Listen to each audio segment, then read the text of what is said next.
خبردار جو دوبارہ ہاتھ اٹھایا تو حال میں گونجتی اس مردانہ اور روبدار آواز نے جیسے وہاں موجود ہر شخص کو پتھر کا کر دیا۔ میری ساس کا ہاتھ ہوا میں ہی معلق رہ گیا، جو ابھی میرے گال پر دوسرا تھپڑ رسید کرنے کے لیے اٹھا تھا۔ میری آنکھوں سے بہتے آنسو رکنے کا نام نہیں لے رہے تھے اور میں زمین پر گری سالن کی ڈش اور ٹوٹی پلیٹوں کے درمیان کانپ رہی تھی۔ سب کی نظریں دروازے پہ کھڑے اس شخص پر تھی جس کی آنکھوں میں اس وقت شعلے بھڑک رہے تھے۔ یہ ہمارے گھر کا معاملہ ہے بیٹا، تم بیچ میں مت پڑو، ساس نے ہکلاتے ہوئے اپنی صفائی پیش کرنے کی کوشش کی۔ یہ گھر کا معاملہ نہیں، یہ کھلا ظلم ہے اور میں اپنی ہونے والے سسرال میں یہ تماشا ہرگز برداشت نہیں کروں گا۔ کیا آپ کو لگتا ہے اس گری ہوئی حرکت کے بعد میں خاموش رہوں گا؟ اس شخص نے آگے بڑھ کر مجھے بازو سے پکڑ کر کھڑا کیا۔ اس کے لمس میں ہمدردی تھی یا اپنایت، میں سمجھ نہ پائی۔ آج کے بعد اس لڑکی کی طرف کسی نے میلی آنکھ سے بھی دیکھا تو مجھ سے برا کوئی نہیں ہوگا۔ حال میں چھائی موت جیسی خاموشی بتا رہی تھی کہ آنے والا وقت بہت کچھ بدلنے والا تھا۔ میرا نام صبا ہے۔ کہتے ہیں غربت انسان کو وقت سے پہلے بوڑھا کر دیتی ہے، لیکن میرے ابو نے کبھی ہمیں یہ احساس کے سائے بھی نہیں جینا دیا کہ ہم 4 بہنیں تھیں اور کوئی بھائی نہیں۔ ابو ایک معمولی مزدور تھے، سارا دن دھوپ میں جلتی اینٹیں ڈھوتے اور شام کو جب گھر لوٹتے تو ان کے ہاتھوں میں پھل یا مٹھائی کا چھوٹا سا لفافہ ضرور ہوتا۔ لوگ انہیں تانے دیتے کہ 4 بیٹیاں ہیں، کیسے بیاہ ہوگا؟ مگر ابو ہمیشہ مسکراتے ہوئے کہتے میری بیٹیاں بوجھ نہیں، میری رحمت ہے، اللہ خود راستے بنا دے گا۔ میں سب سے بڑی تھی، اسی لیے گھر کے حالات کا بوجھ میرے کندھوں پہ محسوس ہوتا تھا۔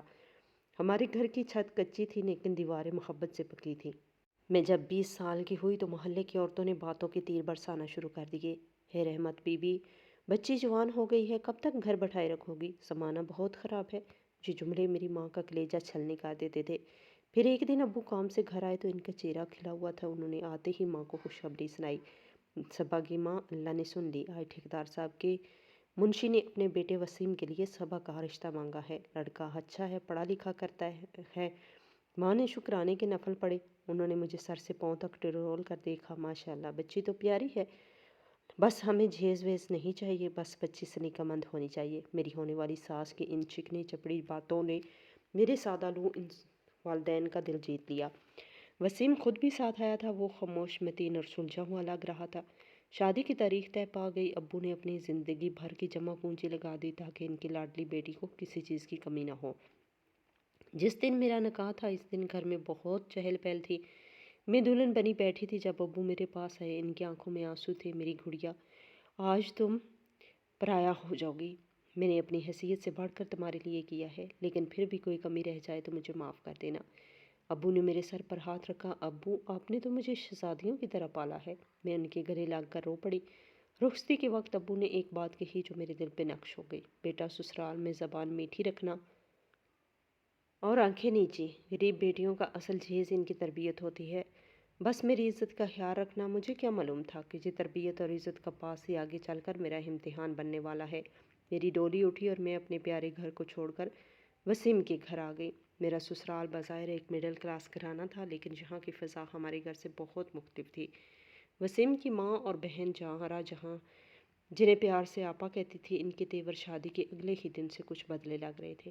اگلی صبح جب میں کچن میں ناشتہ بنانے گئی تو ساس وہیں کھڑی تھی۔ بہو، ہمارے یہاں دیر سے سونے کا رواج نہیں، اور سنو، وسیم کو پراٹھے آرے پسند ہیں، ذرا دھیان سے بنانا، یہ نہ ہو پہلے دن ہی بدمستگی ہو گئے۔ ان کے لہجے میں جو کڑواہٹ تھی وہ کال والی مٹھاس سے بالکل الگ تھی۔ وسیم بہت اچھے شوہر تھے، وہ میرا بہت خیال رکھتے تھے۔ منہ دکھائی میں سونے کی انگوٹھی دی تو بولے، صبا، میں جانتا ہوں یہ گھر تمہارے لیے نیا ہے، امی کا مزاج تھوڑا سخت ہے، مگر تم دل پہ مت لینا، میں ہمیشہ تمہارے ساتھ ہوں۔ وسیم کی محبت نے مجھے ہر ڈر سے بے نیاز کر دیا تھا۔ مجھے لگا کہ ابو ٹھیک کہتے تھے، میری قسمت اچھی ہے، مجھے وسیم جیسا زندگی ساتھی ملا۔ لیکن میں اس بات سے انجان تھی کہ خوشی کا یہ سورج بس کچھ دیر کا مہمان ہے۔ ایک رات ابو نے باتوں باتوں میں ایک عجیب ذکر چھیڑا۔ وہ بہت اداس تھے اور پرانی تصویر دیکھ رہے تھے۔ صبا بیٹا، کاش آج میرا بھائی زندہ ہوتا یا ہم سے نہ بچھڑا ہوتا تو ہمارے حالات ایسے نہ ہوتے۔ دولت کا نشہ انسان کو اپنوں سے دور کر دیتا ہے۔ میں نے پوچھا، کون سا بھائی ابو؟ انہوں نے بال ٹال دی۔ چھوڑو بیٹا، پرانی باتیں ہیں، بس اتنا سمجھ لو کچھ رشتے کھو جائیں تو پھر کبھی نہیں ملتے۔ لیکن دل میں ایک عجیب سا کھٹکا لگا رہا کہ ابو کس کی بات کر رہے ہیں؟ کیا واقعی ہمارا کوئی ایسا امیر رشتہ دار تھا جس سے ہم لاپتہ تھے؟ خیر، شادی کے ابتدائی دن گزر گئے۔ میری نند جہاں آرا یونیورسٹی جاتی تھی اور خود کو آسمان کی مخلوق سمجھتی تھی، وہ مجھے ہمیشہ حقارت سے دیکھتی۔ بھائی بھی یہ میرے کپڑے استری کر دے اور دھیان رہے شکن نہ آئے، وہ حکم چلاتی اور میں مسکراتے ہوئے مان لیتی، کیونکہ ابو نے کہا تھا سسرال والوں کا دل جیتنا ہے۔ ابھی میری خوشیوں کو پر لگے ہی تھے کہ 1 سال کا عرصہ پلک جھپکتے گزر گیا۔ سب کچھ ٹھیک چل رہا تھا، مگر تقدیر میرے سر پر کھڑی مسکرا رہی تھی، ایک زہریلی مسکراہٹ۔ وہ منحوس دن بھی کیلنڈر پر موجود تھا جب میری ماں کو اجاڑنی تھی۔ شادی کو بھی 11 مہینے ہی گزرے تھے، ہماری پہلی سالگرہ آنے میں چند ہفتے باقی تھے۔ اس صبح وسیم دفتر جانے کے لیے تیار ہو رہے تھے اور میں ان کا ناشتہ میز پہ لگا رہی تھی۔ بہت خوش دکھائی دے رہے تھے۔ صبا، آج جلد تیار رہنا، شام کو ہم باہر کھانا کھانے چلیں گے۔ تم نے کہا تھا نا تمہیں وہ نئے ریسٹورنٹ کا کھانا پسند ہے، وسیم نے ٹائی کے گرا ٹھیک کرتے ہوئے کہا۔ میں نے مسکراتے ہوئے چائے کا کپ ان کی طرف بڑھایا۔ وسیم آپ رہنے دیں، گھر کے خرچے پہلے ہی بہت ہیں اور ابھی تو کمیٹی بھی نکالنی ہے۔ وسیم نے پیار سے میرا ہاتھ تھاما اور بولے، ارے پگلی، پیسے تو ہاتھ کی میل ہیں، میری اصل دولت تم اور تمہاری خوشی ہے، بس تم تیار رہنا۔ وہ مسکراتے ہوئے گھر سے نکل گئے اور میں دروازے پہ کھڑی انہیں تب تک دیکھتی رہی جب تک وہ گھڑی کے موڑ سے اوجھل نہ ہو گئے۔ مجھے کیا معلوم تھا میں انہیں آخری بار دیکھ رہی ہوں۔ میں سارا دن گھر کے کاموں میں مشغول رہی اور شام کا انتظار کرنے لگی۔ شام کے 6 بجے کا وقت تھا، باہر بادل گھر آئے تھے اور ہلکی بوندا باندی شروع ہو چکی تھی۔ اچانک گھر کے فون کی گھنٹی بجی، میں کچن میں تھی، اسی لیے میری نند جہاں آرا نے فون اٹھایا۔ ہیلو جی، کون؟ جہاں آرا نے لاپرواہی سے پوچھا۔ اگلے ہی لمحے اس کے ہاتھ سے ریسیور چھوڑ کے نیچے گر پڑا اور زور زور سے چیخنے لگی، امی امی، بھائی کا ایکسیڈنٹ ہو گیا ہے۔ یہ الفاظ میرے کانوں میں پگھلے ہوئے شیشے کی طرح اترے۔ میں بھاگ کر باہر آئی۔ ساس نے نواز کی چادر سر پر رکھے کمرے سے باہر نکالی۔ کیا بک رہی ہو؟ میرے بیٹے کو کیا ہوا؟ امی، اسپتال سے فون تھا، وہ کہہ رہے ہیں حالت بہت نازک ہے۔ جہاں آرا روتے ہوئے بولی۔ ہم سب پاگلوں کی طرح ہسپتال پہنچے۔ وہاں ایمرجنسی وارڈ کے باہر بھیڑ تھی۔ ڈاکٹر باہر نکلا تو ساس نے لپک کر اس کا گرمیان پکڑنے کی کوشش کی۔ ڈاکٹر، میرا بیٹا کیسا ہے؟ بولو، وہ ٹھیک ہے نا؟ ڈاکٹر نے سر جھکا لیا اور بھاری آواز میں بولا، ہم شرمندہ ہیں، مریض کو سر پر بہت گہری چوٹ آئی تھی، ہم انہیں بچا نہیں سکے۔ اس سے ایک جملے نے میری دنیا اندھیر کر دی۔ سانس وہیں فرش پر گر گئی اور دہاڑے مار مار کے رونے لگی۔ ہائے میرا شیر جیسا بیٹا چلا گیا، ہائے میں لٹ گئی۔ میں بت بنی دیوار کے ساتھ کھڑی تھی، میری حلق سے آواز نہیں نکل رہی تھی، بس آنکھوں سے آنسو بہہ رہے تھے۔ وسیم کا وعدہ یاد آ رہا تھا کہ وہ شام کو جلد آئیں گے۔ وہ آئے تو صحیح، لیکن کفن اوڑھ کے۔ لاش گھر پہنچی تو کہرام مچ گیا، محلے کی عورتیں جمع ہو گئیں۔ ابھی جنازہ اٹھا بھی نہیں تھا کہ ساس کا رویہ میرے ساتھ بدلنا شروع ہو گیا۔ میں وسیم کے چہرے کے پاس بیٹھی رو رہی تھی کہ ساس نے مجھے بازو سے پکڑ کر زور سے جھٹکا، پرے ہٹ منحوس، کھا گئی میرے بیٹے کو؟ ابھی سال نہیں گزرا اور تو نے میرا گھر اجاڑ دیا، یہ سب تیرے منحوس قدموں کا اثر ہے۔ ساس نے سب کے سامنے مجھے دھکا دیا۔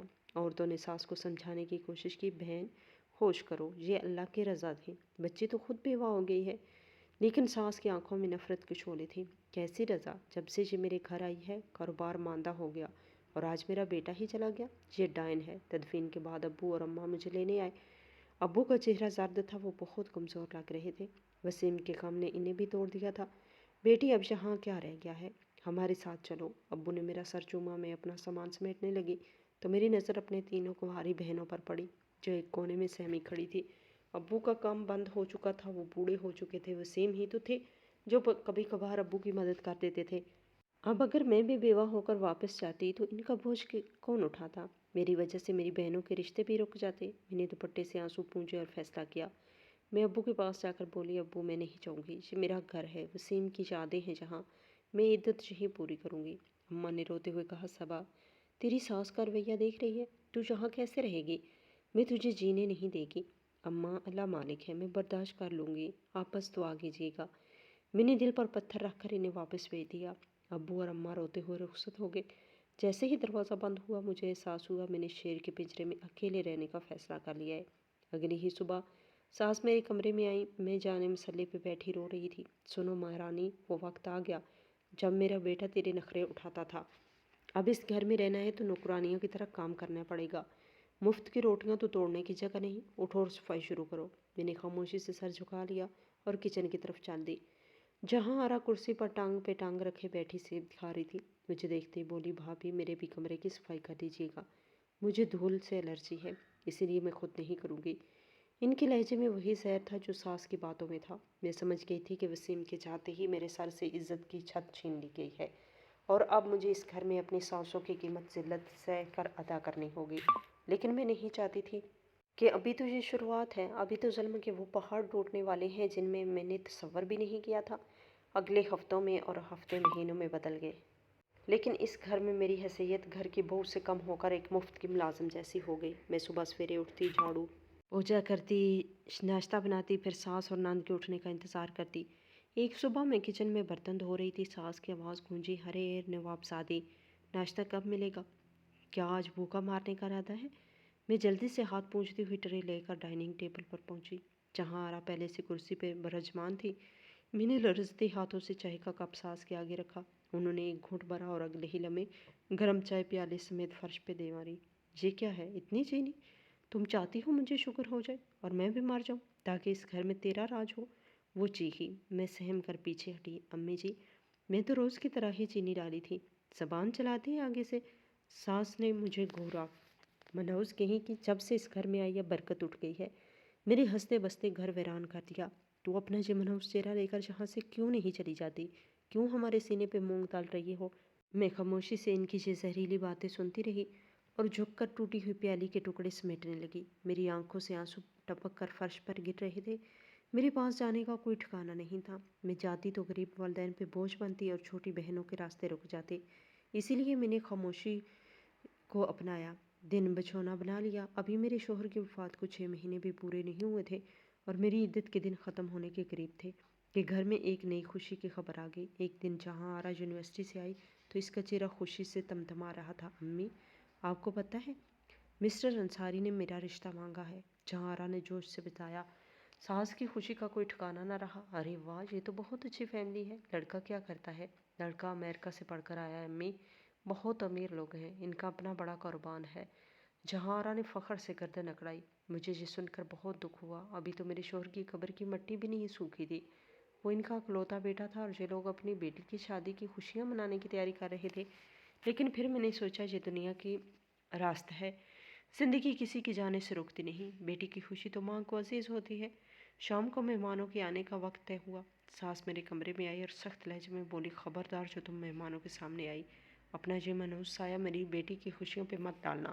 تم بس کچن میں رہو گی اور وہیں سے چائے پانی بھجواؤ گی، سمجھے؟ میں نے سر جھکا کر کہا، جی بہتر۔ شام کو مہمان آئے۔ لڑکے کی ماں اور بہنیں آئی تھیں۔ انہوں نے جہارا کو دیکھا اور پسند کر لیا۔ لڑکا کیونکہ امریکہ پلٹ تھا اور کافی جدید تھا، اسی لیے انہوں نے چٹ منگنی اور پٹ بیاہ کی خواہش ظاہر کی۔ جب مہمان چلے گئے تو جہاں آرا کی خوشی دیکھنے والی تھی، وہ میرے پاس کچن میں آئی جہاں میں رات کا کھانا بنا رہی تھی۔ بھابھی، دیکھا آپ نے میرے نصیب کتنے اچھے ہیں، لڑکا امریکہ ریٹرن ہے۔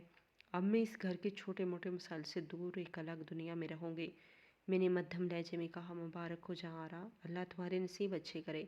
اس نے حقارت سے مجھے دیکھا۔ ویسے بھابھی، آپ کو تو جلن ہو رہی ہوگی نا؟ میں کہاں جا رہی ہوں اور آپ یہیں سڑ رہی ہیں؟ لیکن کیا کریں، قسمت اپنی اپنی۔ اس کے الفاظ تیر کی طرح میرے دل میں بیٹھ گئے۔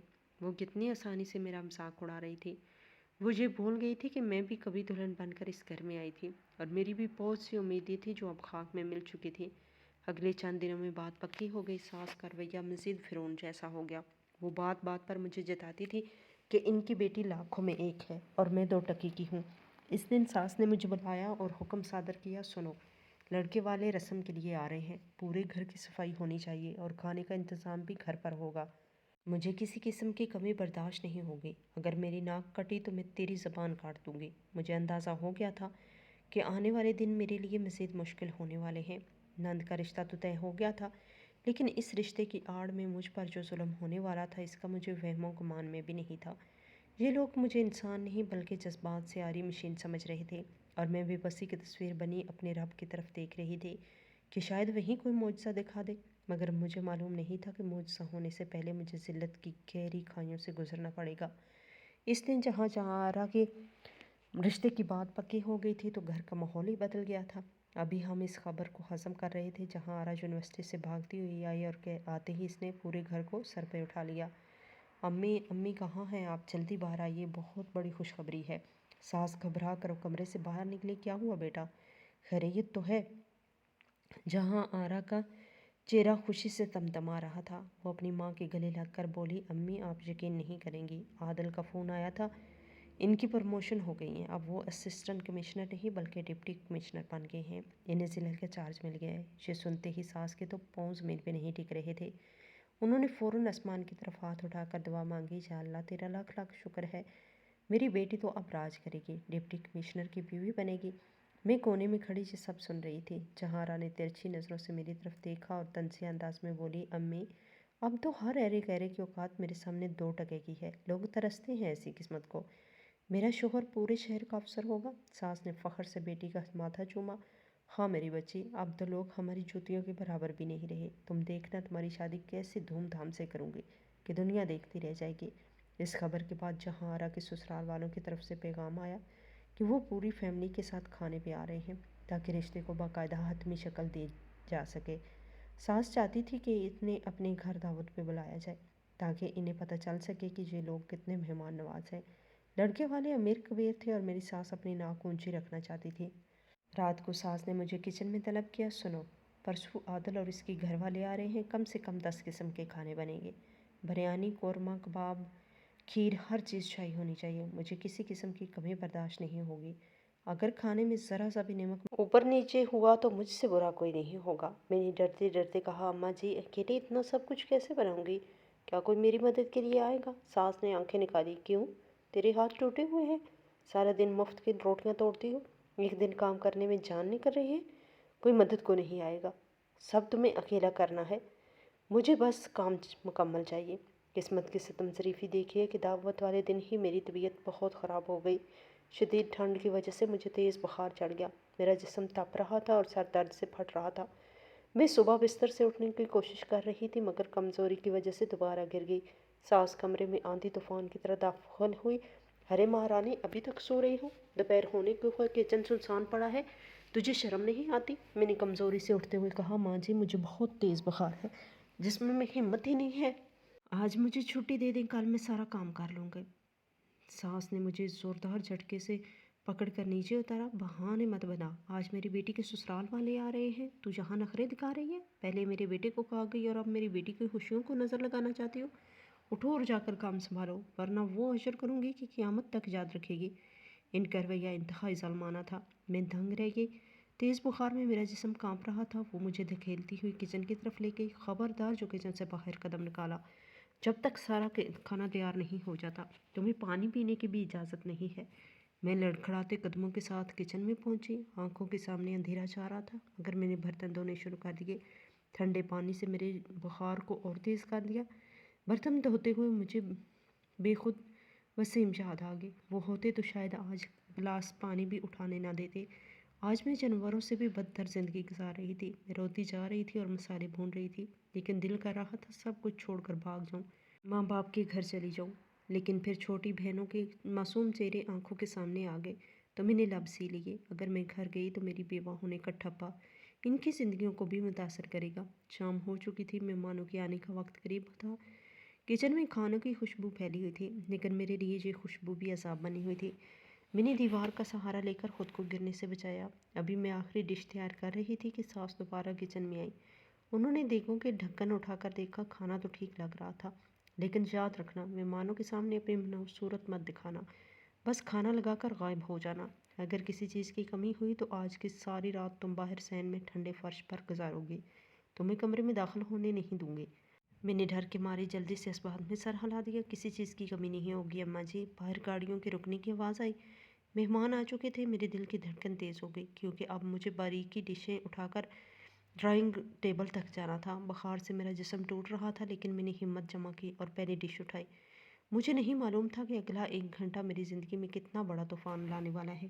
میں نے ایک آخری نظر دسترخوان پہ ڈالی تاکہ تسلی کر سکوں کوئی کمی تو نہیں رہ گئی۔ میری ٹانگیں بخار کی شدت سے کانپ رہی تھی لیکن دماغ میں ساس کی دھمکیاں گونج رہی تھی، اگر کوئی غلطی ہوئی تو ساری رات ٹھنڈے صحن میں گزارنی پڑے گی۔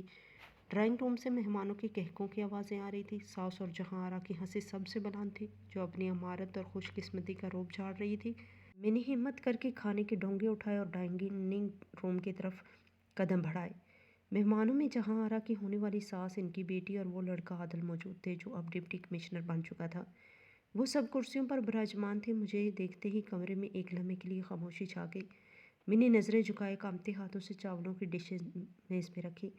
عادل کی والدہ نے میری طرف غور سے دیکھا اور پھر ساس سے مخاطب ہوئی، بہن جی یہ لڑکی کون ہے؟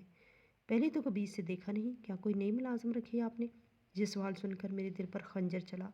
میں اسی گھر کی بہو تھی، اسی خاندان کی عزت تھی، لیکن آج میری پہچان مٹائی جا رہی تھی۔ میری ساس نے بڑی بے نیازی سے جواب دیا، ارے نہیں بہن جی، ہمارے دور کے غریب رشتہ دار ہیں، اس کا شوہر مر گیا ہے اور پیچھے کوئی تھا نہیں، ہم نے ترس کھا کر اسے پناہ دی ہے، بس گھر کے چھوٹے موٹے کام کر لیتی ہے اور روٹی کا ٹکڑا کھا لیتی ہے، ہم تو نیکی سمجھ کر لے آئے ہیں۔ میں حیران رہ گئی، وہ کتنی صفائی سے جھوٹ بول رہی تھی اور مجھے گھر کی نوکرانی بنا کر پیش کر رہی تھی۔ میں نے جذب سے گھونٹ پیے اور خاموشی سے کچن کی طرف پلٹ گئی تاکہ سالن کا بڑا ڈھونگا لا سکوں۔ میری آنکھوں میں آنسو تیر رہے تھے مگر میں نے انہیں بہنے نہیں دے سکتی تھی۔ میں کچن سے قورمے کا بھاری ڈونگا اٹھا کر واپس آئی۔ بخار اب میرے دماغ کو چڑھا ہوا تھا۔ جیسے ہی میں میز کے قریب پہنچی، اچانک میری آنکھوں کے سامنے اندھیرا چھا گیا۔ چکر اتنا شدید تھا کہ میرے قدم لڑکھڑا گئے اور میرے ہاتھوں کی گرفت کمزور پڑ گئی۔ چھن ایک زوردار آواز کے ساتھ قورمے کا گرم ڈونگا میرے ہاتھ سے پھسل کر سیدھا قالین پہ جا گرا۔ گرم سالن چاروں طرف پھیل گیا اور کانچ کے ٹکڑے بکھر گئے۔ مہمان گھبرا کر اپنی اپنی جگہ سے اٹھے۔ یہ منظر دیکھتے ہی میری ساس کا چہرہ غصے سے لال ہو گیا۔ وہ اپنی جگہ سے اٹھی اور بجلی کی تیزی سے میرے پاس پہنچی۔ اس سے پہلے کہ میں کچھ کہہ پاتی یا معافی مانگتی، انہوں نے سب کے سامنے پوری قوت سے ایک زوردار تھپڑ میرے منہ پہ دے مارا۔ منحوس اندھی ہو کیا؟ ساس کی آواز پورے گھر میں گونجی۔ دیکھا آپ نے بہن جی، اسی لیے میں اسے مہمانوں کے سامنے نہیں ہلاتی۔ اس نے اپنی منحوسیت یہاں بھی ہلا دی، اتنا مہنگا قالین اور سارا کھانا برباد کر دیا۔ مہمان حیرانگی سے کبھی مجھے اور کبھی میری ساس کو دیکھ رہے تھے۔ میری گال پر ساس کی انگلیوں کے نشان چمک رہے تھے اور آنسو اب چھلک پڑے تھے۔ ساس کا غصہ بھی ٹھنڈا نہیں ہوا تھا۔ انہوں نے میرا بازو دبوچ لیا اور جھنجھوڑتے ہوئے بولی، پہلے میرے جوان بیٹے کو کھا گئی اور اب میری بیٹی کی خوشیوں کو آگ لگانے چلی۔ تجھے تو گھر میں رکھنا ہی سب سے بڑی غلطی تھی۔ میں نے کہا تھا نا آج کوئی غلطی نہیں ہونی چاہیے، لیکن تو باز نہیں آئے۔ عادل جو خاموشی سے سب دیکھ رہا تھا، اس کے چہرے کے تاثرات بدل رہے تھے، لیکن میری ساس اپنی ہی روح میں بہتی جا رہی تھی۔ نکل جاؤ میری نظروں کے سامنے سے، اور یاد رکھنا آج کی رات تمہیں گھر کے اندر پناہ نہیں ملے گی، دفع ہو جاؤ۔ میں روتے ہوئے وہی زمین پر بیٹھ کر کانچ کے ٹکڑے چننے لگی۔ میری ہتھیلیوں میں کانٹے چبھ رہے تھے، لیکن دل کا درد اس سے کہیں زیادہ تھا۔ سب مہمان مجھے حقارت سے دیکھ رہے تھے، سوائے اس ایک شخص کے جس کی نظر میں اس وقت عجیب سی کیفیت تھی۔ میں نہیں جانتی تھی کہ میرا یہ گرا ہوا آنسو اور زمین پہ بکھرا ہوا سالن میری تقدیر کا فیصلہ کرنے والا ہے۔ سانس ابھی مزید کچھ کہنے والی تھی کہ اچانک ایک ایسی آواز آئی جس نے سب کو ساکت کر دیا۔ سانس کا ہاتھ دوبارہ فضا میں بلند ہوا ہی تھا۔ میں نے ڈر کے مارے اپنی آنکھیں بند کر لی۔ میں اگلے تھپڑ کے منتظر تھی جو میری روح کو زخمی کرنے والا تھا، مگر وہ تھپڑ میرے گال تک نہیں پہنچا۔ ہال میں گرجدار اور روبدار آواز گونجی جس نے وہاں موجود ہر شخص کو ساکت کر دیا۔ بس کرو، بہت ہو گیا۔ یہ آواز کسی اور کی نہیں بلکہ ڈپٹی کمشنر عادل کی تھی۔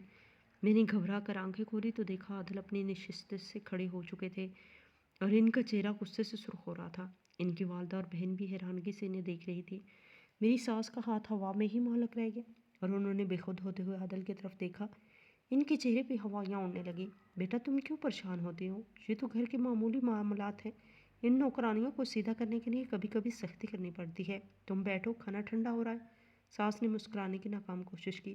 نوکرانی؟ عادل نے سوالیہ انداز میں ساس کو دیکھا اور پھر قدم بڑھا کر میرے قریب آئے۔ میں زمین پر بیٹھی کانچ کے ٹکڑے مٹھی میں دبائے کانپ رہی تھی۔ عادل نے میری ساس کی آنکھوں میں آنکھیں ڈال کر کہا، ابھی تھوڑی دیر پہلے آپ نے کہا یہ آپ کے دور کے رشتہ دار ہیں، کیا آپ اپنے رشتہ داروں کے ساتھ ایسا سلوک کرتی ہیں؟ اور اگر یہ ملازم بھی ہے تو کیا ملازم انسان نہیں ہوتے؟ جہاں آرا فوراً اپنی ماں کی حمایت میں بول پڑی، عادل آپ اس 2 ٹکے کی عورت کی وجہ سے ہم سے ناراض ہو رہے ہیں؟ آپ کو نہیں معلوم یہ کتنی بدتمیز ہے، اس نے جان بوجھ کر سالن گرایا ہے تاکہ ہمارا مذاق کرا کر سکے۔ عادل کی تلخ نظروں سے جہاں آرا کو دیکھا، جان بوجھ کر؟ کیا تم اندھی ہو؟ پچھلے آدھے گھنٹے سے میں اسے نوٹ کر رہا ہوں، یہ لڑکی بخار میں تپ رہی ہے اور اس کے ہاتھ کانپ رہے ہیں، اس کا چہرہ سرد ہے، اسے آرام کی ضرورت تھی اور تم لوگوں نے اسے بیگار کیمپ کا قیدی بنا دیا ہے۔ عادل کی بات سن کر سانس کی پاؤں تلے زمین نکل گئی۔ وہ صفائی پیش کرنے لگی، ارے بیٹا تم غلط سمجھ رہے ہو، ہم تو اسے بہت پیار سے رکھتے ہیں، بس آج کام زیادہ تھا، پیار سے رکھتے ہیں۔ عادل نے ساس کی بات کاٹ دی، سب کے سامنے اسے تھپڑ مارنا اور ذلیل کرنا پیار ہے؟ اسے منحوس کہنا پیار ہے؟ میں یہاں رشتے کے لیے آیا تھا، لیکن مجھے نہیں معلوم تھا کہ میں کسائیوں کے گھر آ رہا ہوں۔ یہ جملہ سنتے ہی جہاں آرا کے ہاتھوں سے پلیٹ گر گئی۔ عادل جی آپ کیا کہہ رہے ہیں؟ عادل نے فیصلہ کن انداز میں کہا، میں جو بھی کہہ رہا ہوں بالکل ٹھیک کہہ رہا ہوں۔ تم لوگ اپنے گھر کی عزت اور کمزوروں کا احترام نہیں کر سکتے تو کسی اور کو کیا عزت دو گے؟ مجھے افسوس ہے لیکن میں ایسے ظالم گھرانے میں رشتہ نہیں کر سکتا۔ ساس روتی ہوئی عادل کے سامنے ہاتھ جوڑنے لگی، بیٹا ایسا مت کرو، ہماری عزت کا جنازہ نکل جائے گا، لوگ کیا کہیں گے کہ منگنی والے دن ہی رشتہ ٹوٹ گیا، میری بیٹی کی زندگی برباد ہو جائے گی۔ زندگی تو آپ اس لڑکی کی برباد کر رہی ہیں۔ عادل نے میری طرف اشارہ کیا، ویسے ایک بات بتائیں، یہ واقعی آپ کے رشتہ دار ہیں یا معاملہ کچھ اور ہے؟ کیونکہ جس نفرت سے آپ نے کہا تھا کہ یہ آپ کے بیٹے کو کھا گئی ہے، اس سے تو لگتا ہے اس کا اس گھر سے گہرا تعلق ہے۔ ساس خاموش ہو گئی، ان کی زبان گھنگ ہو گئی۔ وہ سچ بتانے سے ڈر رہی تھی لیکن عادل کی شخصیت کا رعب اتنا تھا کہ وہ جھوٹ بھی نہیں بول پا رہی تھی۔ تبھی میں نے ہمت کی اور مدھم آواز میں کہا، میں ان کی بہو ہوں، ان کے مرحوم بیٹے وسیم کی بیوہ۔ میرے ان الفاظ نے جیسے بم پھوڑ دیا ہو۔ عادل نے چونک کر مجھے دیکھا، اس کی آنکھوں میں حیرت اور دکھ کا ایک سمندر امڈ آیا۔ بیوہ؟ عادل نے زیر لب دہرایا، تو یہ ماجرا ہے۔ عادل نے گہری سانس لی اور اپنی والدہ سے کہا، اماں چلو یہاں سے، اب یہاں رکنے کا کوئی جواز نہیں بنتا۔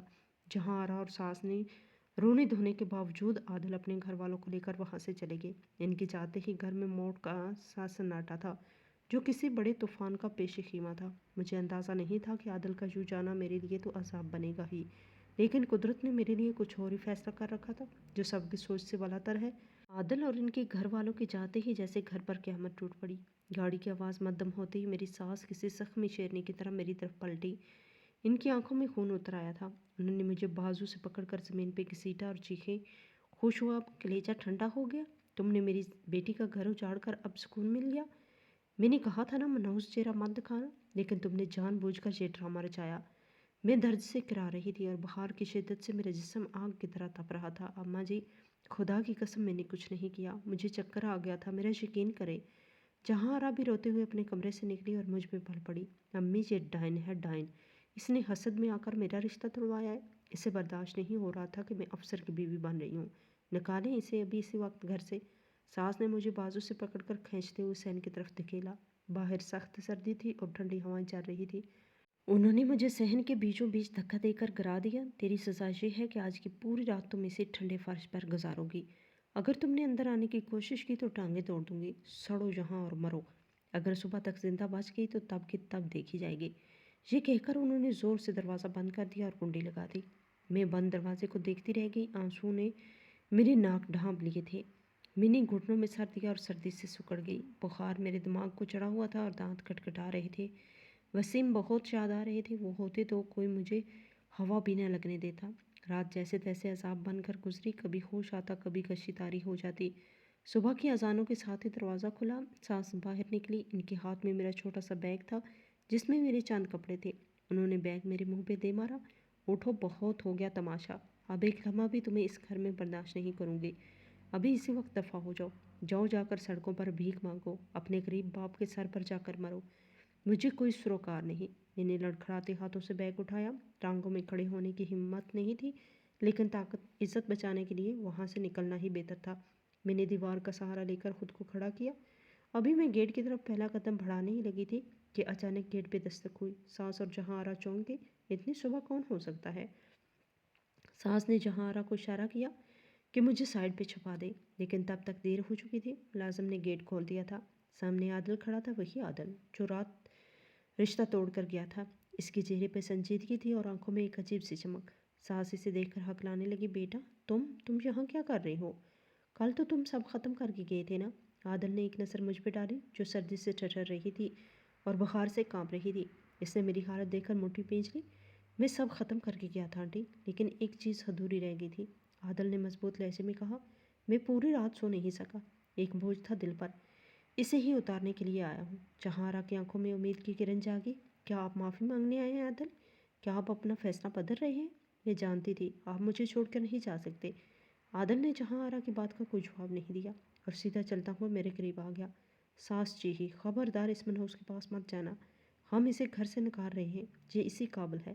عادل نے مڑ کر ساس کو دیکھا اور ایک ایسا جملہ کہا جس نے زمین آسمان ہلا دیے، جسے آپ گھر سے نکال رہی ہیں میں اسے ہی لینے آیا ہوں۔ ساس اور جہاں آرا پتھر کی ہو گئی، انہیں اپنی کانوں پہ یقین نہیں آ رہا تھا۔ میں خود حیرت کے سمندر میں غرق تھی۔ کسی اجنبی شخص جو کل تک مجھے جانتا بھی نہیں تھا میرے لیے واپس کیوں آیا ہے؟ مجھے کیا معلوم تھا عادل کی واپسی صرف ہمدردی نہیں بلکہ ایک ایسا بندھن ہے جو صدیوں سے لکھا جا چکا تھا۔ عادل کے منہ سے یہ جملہ سن کر کہ مجھے لینے آیا ہے، میری ساس اور جہاں آرا کے چہروں کا رنگ پھیکا ہو گیا۔ ساس نے ایک زوردار کہکا لگایا جس نے انہیں عادل کی دماغی حالت پہ شک ہو گیا ہو۔ تم ہوش میں تو ہو بیٹا؟ لگتا ہے تم نے میری بات سنی نہیں۔ یہ میرے بیٹے کی بیوہ ہے، اس نے میرے ہنستے بستے گھر کو برباد کر دیا۔ تم اسے لے کے جاؤ گے؟ کیا کرو گے؟ اپنے گھر میں ملازم رکھو گے؟ ساس نے زہر آلود لہجے میں کہا۔ عادل نے سنجیدگی سے ساس کی طرف دیکھا اور انتہائی ٹھہراؤ کے ساتھ بولا، نہیں آنٹی، میں اسے ملازم بنا کر نہیں لے کے جا رہا، میں اسے عزت دینے کے لیے آیا ہوں۔ میں صبا سے شادی کروں گا۔ یہ الفاظ کسی دھماکے سے کم نہیں تھے۔ جہاں آرا کے منہ سے خود بخود چیخ نکل گئی، شادی؟ عادل، آپ پاگل ہو گئے ہیں؟ آپ مجھ جیسی پڑھی لکھی اور خوبصورت لڑکی کو چھوڑ کر اس جاہل اور بیوہ عورت سے شادی کریں گے؟ یہ تو ہمارے گھر کی نوکرانی بننے کے قابل بھی نہیں ہے۔ عادل نے غصے سے جہاں آرا کو خاموش رہنے کا اشارہ کیا۔ بس ایک لفظ اور نہیں۔ خوبصورتی چہرے سے نہیں، انسان کے کردار اور جرات میں ہونی ہے، جو تم لوگوں میں مجھے کہیں نظر نہیں آتی۔ میری ساس غصے سے کانپنے لگی۔ وہ میرے قریب آئی اور چیخ کر بولی، یہ میرے بیٹے کی بیوہ ہے۔ یہ آپ کیا کہہ رہے ہیں؟ لوگ کیا کہیں گے؟ ڈپٹی کمشنر کی ایک بیوہ سے شادی کر رہا ہے جس کا شوہر ابھی کچھ مہینے پہلے مر گیا؟ کیا تمہیں دنیا کی اور کوئی لڑکی نہیں ملی؟ عادل نے ایک قدم آگے بڑھایا اور پوری مضبوطی سے کہا، میں ٹھیک کہہ رہا ہوں۔ آپ کے بیٹے کی بیوہ ہے تو کیا ہوا؟ کیا بیوہ کو جینے کا حق، دوبارہ شادی کرنے کا حق نہیں ہوتا؟ ہمارا مہذب اور ہمارے قانون اسے یہ حق دیتا ہے۔ میں اس سے شادی کروں گا کیونکہ میں نے کل رات اس کی آنکھوں میں جو حیا اور دکھ دیکھا ہے اس نے مجھے فیصلہ کرنے پہ مجبور کر دیا ہے۔ میں دیوار سے ٹیک لگائے یہ سب سن رہی تھی اور مجھے یقین نہیں آ رہا تھا کہ یہ سب حقیقت ہے۔ بخار کی وجہ سے میرا سر چکرا رہا تھا لیکن عادل کی باتیں میرے دل کو عجیب سا سکون دے رہی تھی۔ جہاں آرا نے روتے ہوئے کہا، میں برباد ہو گئی، اس منحوس نے مجھ پر کوئی جادو کر دیا ہے۔ عادل، یہ عورت بہت چلاک ہے، اس نے معصوم بن کر آپ کو پھانسا ہے۔ خاموش ہو جاؤ جہاں آرا۔ عادل کی آواز میں ایسی گرج تھی کہ وہ سہم گئی۔ میں نے اپنی آنکھوں سے دیکھا کہ تم لوگ اس کے ساتھ کیا سلوک کرتے ہو۔ جو لوگ اپنی ہی بھابھی کو جانوروں کی طرح سین میں پھینک سکتے ہیں وہ مجھ سے کیا وفاداری کریں گے؟ پھر عادل میری طرف مڑا۔ اس نے نہایت نرم لہجے میں مجھ سے کہا، صبا، تمہیں ان ظالم لوگوں کے پاس رہنے کی کوئی ضرورت نہیں ہے۔ میں ابھی تمہارے والدین کے گھر جا کر باقاعدہ تمہارا ہاتھ مانگوں گا۔ اب تم تنہا نہیں ہو۔ ساس نے راستہ روکنے کی کوشش کی۔ میں اسے یہاں سے نہیں جانے دوں گی، یہ میرے گھر کی عزت ہے۔ عادل نے تلخ مسکراہٹ کے ساتھ کہا، عزت؟ عزت تو آپ نے رات ہی صحن میں پھینک دی تھی۔ اب یہ آپ کی گھر کی عزت نہیں بلکہ میری ہونے والی ذمہ داری ہے، ہٹ جائیے راستے سے۔ عادل نے آگے بڑھ کر میرا بیگ اٹھا لیا۔ میں نے لڑکھڑاتے قدم سے چلنے کی کوشش کی تو مجھے چکر آ گیا۔ قریب تھا کہ میں گر جاتی۔ عادل نے مجھے سہارا دیا۔ اس وقت ساس اور جہاں آرا کی آنکھوں میں جو شکست اور غصہ تھا وہ دیدنی تھا۔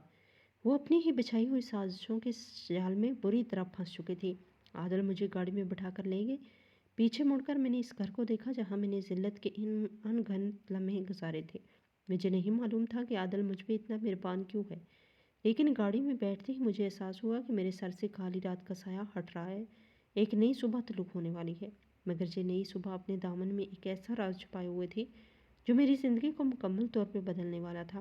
گاڑی میرے میکے کی گلی میں رکی تو میرا دل زور زور سے دھڑک رہا تھا۔ عادل نے گاڑی کا دروازہ کھولا اور مجھے سہارا دے کر باہر نکالا۔ دروازے پہ دستک ہوئی تو ابو باہر نکلے۔ مجھے اس خستہ حال میں دیکھ کر ان کے ہاتھ سے ڈسٹر گر گیا۔ صبا بیٹی، یہ کیا حالت بنا رکھی ہے تم نے؟ ابو کی آواز باہر آئی۔ اماں بھی دوڑتی ہوئی باہر آئی اور مجھے گلے لگا کر رونے لگی۔ انہوں نے تمہیں مارا ہے؟ بتاؤ مجھے کیا ہوا ہے؟ عادل خاموشی سے ایک طرف کھڑا تھا۔ ابو کی نظر جب اس اجنبی باوقار شخص پر پڑی تو وہ حیران ہوئے۔ بیٹا، آپ کون ہیں اور میری بیٹی کو اس حال میں لے کر آئے؟ عادل نے معذرت کے انداز میں سلام کیا اور آگے بڑھ کر ابو کا ہاتھ تھاما۔ چاچا جان، میں عادل ہوں۔ میں صبا کو اس جہنم سے نکال کر لایا ہوں جہاں اس کی قدر نہیں کی جا رہی تھی۔ میں آپ سے ایک بہت اہم بات کرنے آیا ہوں۔ ابو نے ہمیں اندر بیٹھنے کو کہا۔ کمرے میں بیٹھ کر عادل نے وہ سب کچھ بتایا جو پچھلی رات اور آج صبح ہوا تھا۔ ابو اور اماں سن کر لرز گئے۔ ان کی بیٹی کن حالات سے گزر رہی تھی؟ پھر عادل نے ایک لمحہ کا توقف کیا اور سنجیدگی سے بولا، چاچا جان، میں جانتا ہوں یہ وقت مناسب نہیں ہے لیکن میں صبا کو تنہا نہیں چھوڑنا چاہتا۔ میں آپ کی بیٹی سے نکاح کرنا چاہتا ہوں۔ میں وعدہ کرتا ہوں کہ اسے وہ تمام خوشیاں دوں گا جو اس کا حق ہے۔ ابو اور اماں سخت میں آ گئے۔ ابو نے نم آنکھوں سے عادل کو دیکھا۔ بیٹا،